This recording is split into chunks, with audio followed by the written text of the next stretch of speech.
توتي توتي، ازيكم يا حلوين؟ قصتنا النهاردة قصة لازم توصل لكل بنت في مصر. بتبدأ: كنت ماشية في الشارع لقيت بنوتة بتجري عليا وبتسلم وفرحانة جدا. دي هبة، جارتنا اللي لسه متخرجة من كلية تربية. بس أنا سألتها، قلت لها: هبة، خطيبك أنا أعرفه؟ قالت لي: ده مازن. وللأسف الشديد أنا كنت عارفة مازن كويس، جارنا اللي في الشارع اللي ورانا. معروف دايما انه بيعذب الحيوانات وبيقسو عليهم.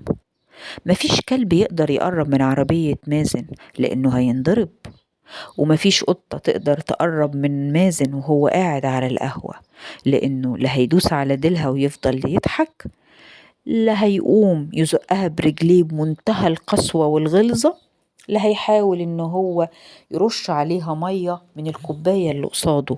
لو محمود صاحبه حاول يأكل القطة، مش هيسلم من مازن تريقة، لحد ما محمود بياخد بعضه وبيقوم وبيسيب لمازن الترابيزة. عدت الشهور وشفت هبة من حوالي 3 أيام. شفت واحدة تانية أنا معرفهاش، باين عليها آثار الحزن كأنها كبرت 100 سنة.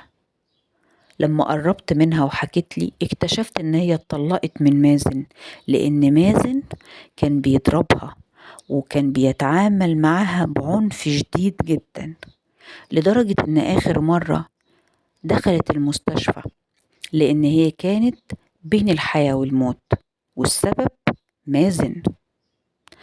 وقصتنا النهاردة ببساطة مش قصة هبة، لا، دي قصة الشخصيات المضادة للحيوانات، واللي بتتميز بالسادية، واللي هكلمكم عنها النهاردة.